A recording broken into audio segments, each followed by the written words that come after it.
Hello there, Novabug here with another NRG, back onto the CPC with classic R-Type. Now, this is kind of a two-parter, this one. I'm going to make two NRG videos about this game on the CPC, because there's a bit of a story to tell, and many people, if they know their Amstrad CPC, will know this story. Little clues there, scrolling at the bottom, a little nice. And that's quite nice as well. But R-Type has a bit of a history, a bit of a story to it on the CPC. It is a Spectrum port, for starters, and for that reason suffers, unfortunately. And I'm not having a go at specky people here, because the Spectrum version was actually considered very, very good.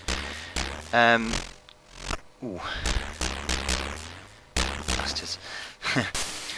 As you can see, it actually looks like a Spectrum game, with a two-tone colour scheme, or three if you're going to include the white, I suppose, red at the bottom. It's done in mode 1 on the CPC to obviously get the definition of the detail, which is very faithful to the arcade, and enemy attack patterns, the way the enemies look, very familiar, recognisable. And it does do that well, at least. It does look like R-Type does in the arcades. It's very good in that respect, even though it is in this kind of monotone colour, well, near monotone colour. And that's because it is a direct code from the Spectrum. And the reason for this is because it was rushed, basically. The guy that coded this is a chap called Keith Goodyear, and he was given less than a month to code this for the CPC from the source code of the Spectrum, originally written by Bob Pape. And that in turn, actually, strangely enough, was also a conversion port from the Atari ST. So it the source code did the rounds, started out on the Atari ST, went to the Spectrum, then went to the Amstrad, and each time it degraded slightly. And when we got to the CPC, of course, we're left with, well, rather slow. Ooh, bastard. It's rather slow, pretty ponderous. It's very jerky, cascading scrolling going on there, as you can see on the right hand side. And yeah, disappointing.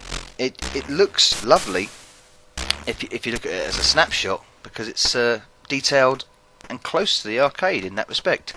But unfortunately, it's very slow to play. A little bit of like that, yeah. See, look, a little bit of overlapping, sprite clash. No colour clash though, which is good to see. I mean, at least they avoided that, which unfortunately you got with the Spectrum, but you avoided that with the CPC.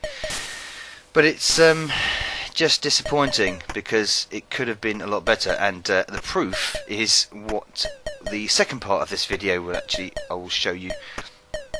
This bit slows down ridiculously. There, the little snake thing, it's very jerky. That's pretty nasty, that jerkiness on that. Tricky as well. Sometimes responses aren't great either. Fired. Oh, crap. See, I was about to fire there, and it didn't fire when I let the button go and got shot down.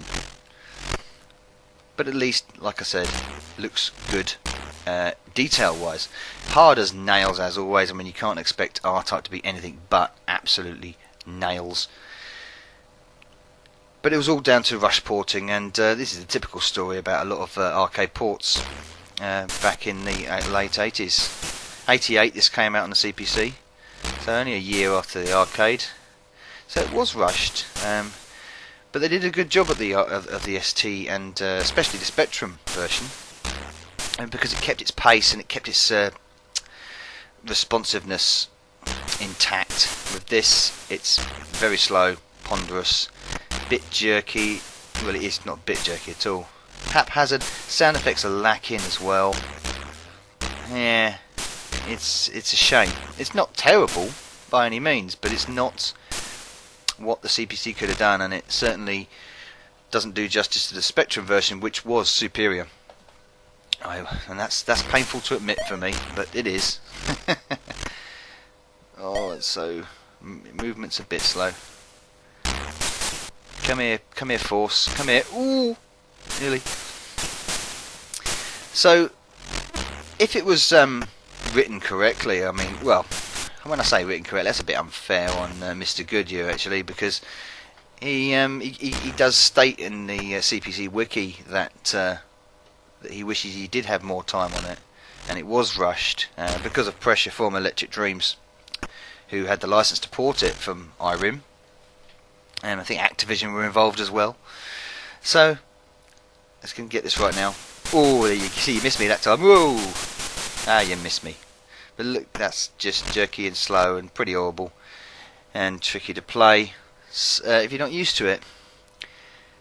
So, and you get like periods of this. I mean, this is not R-Type at all. Periods of nothingness that seem to go on for ages, which is poor. Effects overlap as well, and well, I could bleat on about it all day. Disappointing. Oh, there we go. And we're gonna get. Oh shit! I've done.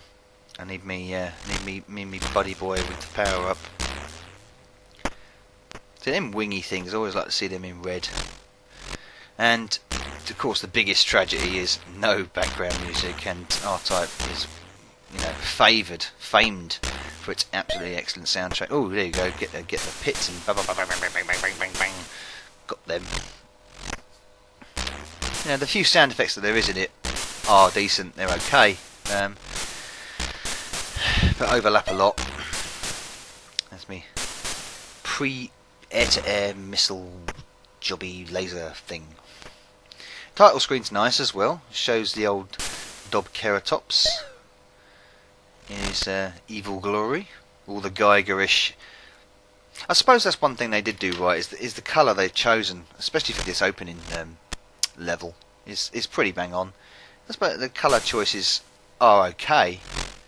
Good detail. Because of the high resolution mode. And that's interesting because the remake, which I will show you in another video, which is the second part of this as it were, is rendered in mode 0, but using some very clever techniques to make it look very detailed as well. Sort of like a what it could have been kind of thing. But come on, where are you? Where are you, matey boy? The Baidu Empire. I think I've been killing the Baidu Empire for many years. The amount of times I've played different versions of this game. So my favourite home port is probably still the TurboGrafx 16 version. I think that's absolutely excellent. And Super R-Type and R-Type 3 on the SNES are good as well. But again, it's not the first game. So if I'm being strict with myself, then the first game, the best version of the first. Oh shit! He nearly got me. Look how slow that tail is. Dear, come on in there. Oh crap! How do I release the force? Used to be spacebar. Doesn't seem to be working. So I'm a bit stuck here. Oh, how do I? Oh, got him there. Destroy the eyes. Doesn't shoot in the eye. But looks nice. If it is in one colour. In my arrowhead classic design. That's still familiar, which is always good. But it's just it's very frustrating because it's all those coming towards me now. There we go, he's gone. And look how long this guy takes to blow up. That is in actually stark contrast to the remake, which we will see. That's level 1 complete. Yeah, that's okay. A little tune. At least they got that bit right with the old titling. Level 2. But yeah, if you want to play play the Spectrum version and play this one back to back. They're very similar, apart from the fact that the Spectrum version actually runs faster and is more responsive. And you know, due to rushed porting. Oh, look how slow that guy was. He was like in slow motion. Get this geezer. bang. I've got to... I remember I routinely used to get to the mothership, the third stage, when I used to play this originally. But it used to frustrate the hell out of me when I used to play it. Because it was one of them games I brought home, bought the port, and it was before I'd even seen it, and I was so excited, because it was one of my favourite arcades. And then when I played it, it let me down. Looking back on it, it's not terrible, like I said, but yeah, I'm sounding like a broken record now. Bang, bang, bang, bang, bang. Right, but I just thought I'd show you it and tell you the story about R-Type, and I'll see you in the next part, actually, of this video with the remake. Oh, and it times it perfectly and I get killed. R-Type 1988 on the Amstrad CPC. Never bug out.